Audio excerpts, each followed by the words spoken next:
Hi everyone, this is vlog 21 where I will show you my perennials, annuals and previous DIYs in 3, 2, 1.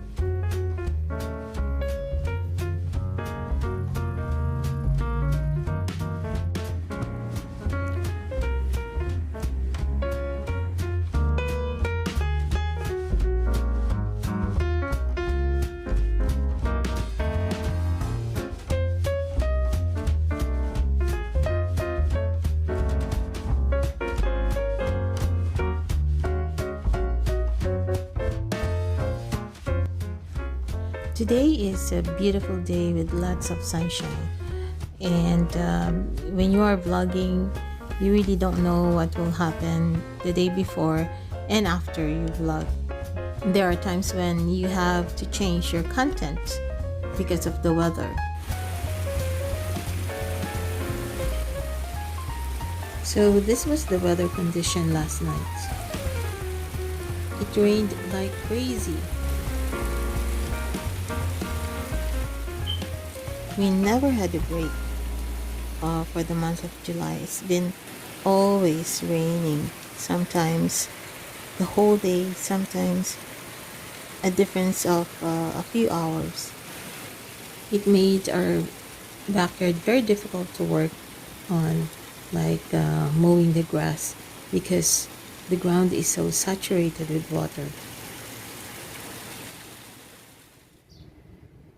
So take every chance to go out with family and friends when the weather is nice. And then you can't help but reflect if what is happening is because the earth is getting old, or is it because of what we did to Mother Earth.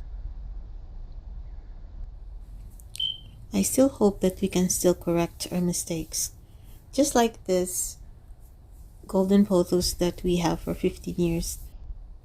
I took advantage of this pothos by getting as many cuttings as I can until I almost killed my 15-year-old pothos. So the lesson learned is you only take what you need. We have to replenish and return what we took from nature.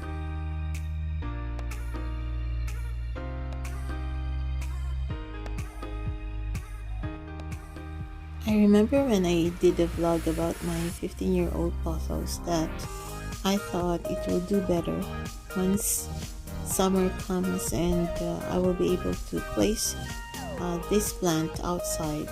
Now we can see the yellow variegation on the plant itself.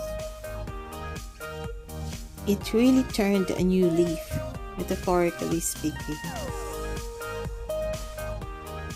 The petunias that I mixed with this golden Pothos added charm to this very, very old Pothos. Other side of the gazebo, I also made another container gardening project, where I incorporated the other plants that I propagated and mixed it with sedum, petunias, and then I built this wreath out of the mulberry tree that we grow in our garden.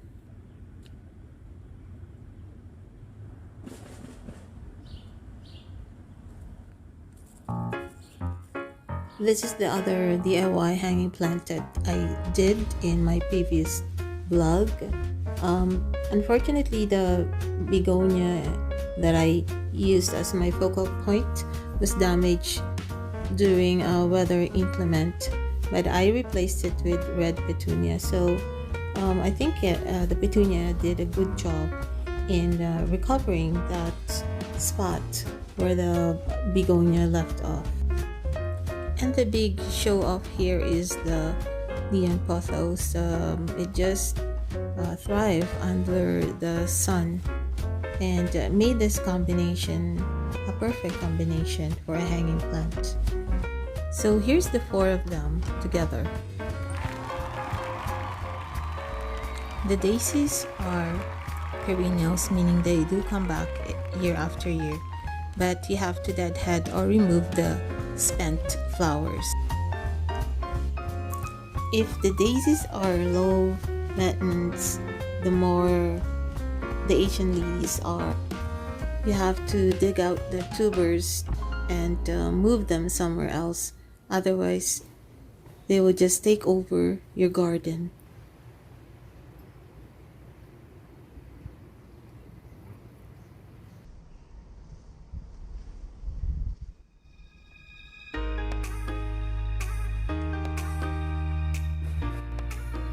We have a small tool shed that needs color because of the neutral white paint on the exterior. So I did two container gardening projects again to add color against the white backdrop. I used sedum, geraniums, Petunia, green marble pothos, which I have propagated again, and the polka dot plants.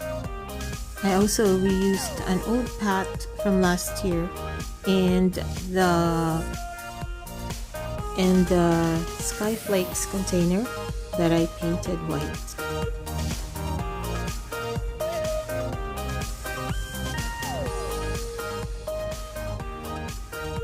In the end, I really think that I accomplished the goal. It really added the colors to the white exterior. Gardening must not be expensive. As I said, we have to replenish what we took from nature, so as much as possible, reuse and recycle even plants and soil and containers.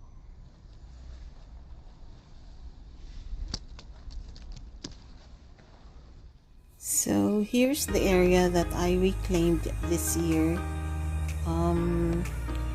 I dumped all the grass clippings that came from our garden and surrounded it with other containers that I did for this year.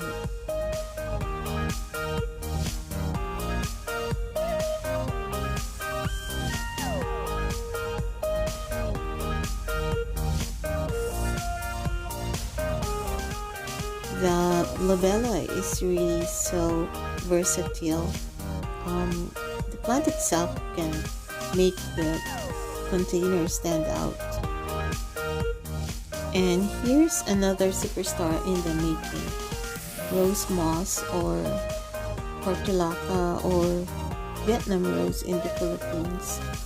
I like the fact that this is also very low maintenance.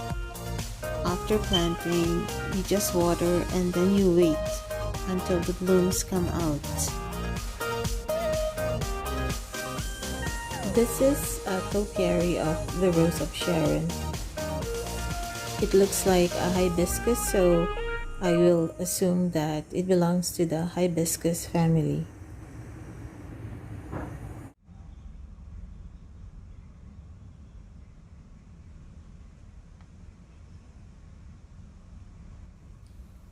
This area of the garden is very important for me because this is where my beloved Miss G rests.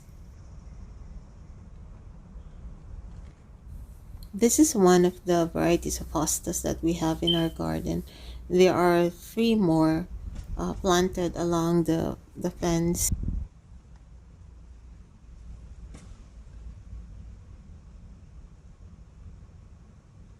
Red wax begonia is one of those plants that doesn't mind even if you cut all the stems. It will still grow lush and produce more flowers and more stems for you to cut. I was winterized indoors last year and I'm really amazed with how productive it has become this year. Now the polka dots are really new to me. I just saw them in Facebook Marketplace and I thought I should have them because they reminded me of the plant we call cucharita in the Philippines. I like the colors. because they reminded me of Christmas.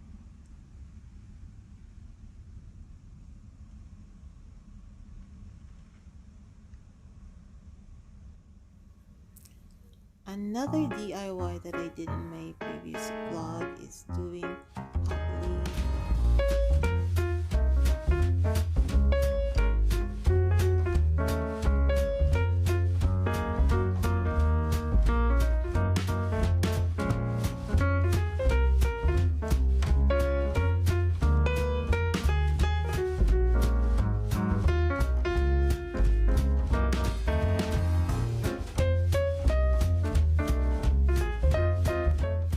I apologize for the noise. When the weather is good, everybody goes outside to garden, build, anything that they want to do.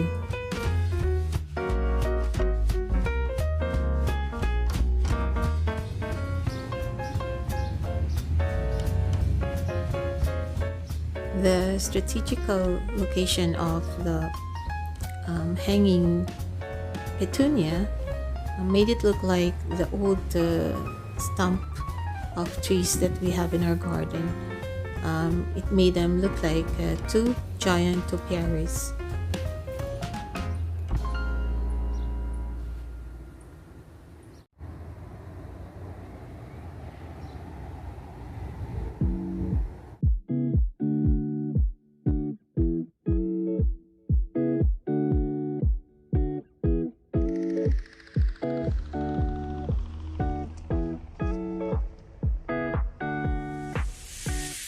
Now let's go to the secret garden where I kept my rare plants like Monstera deliciosa and elephant ears.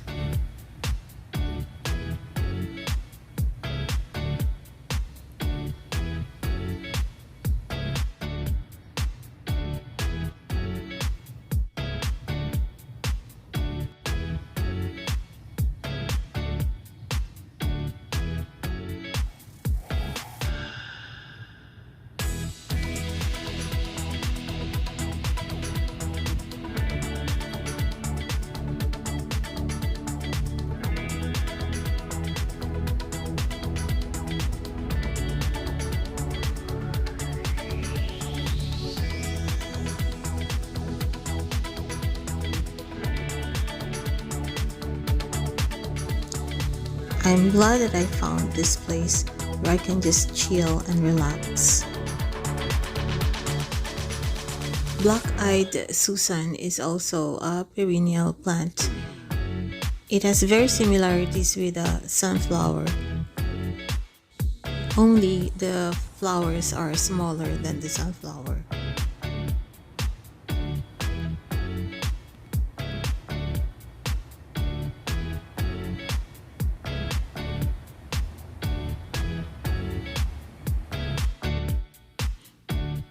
Before I end this vlog, I want to thank each one of the 251 subscribers that I currently have right now. I just want you to know that I really appreciate the support and the time that you give me every week. I still have a long way to go, but I'm willing to wait. Remember, patience is a virtue. So thank you again from the bottom of my heart. Thank you for watching. Please like, comment, share, and subscribe.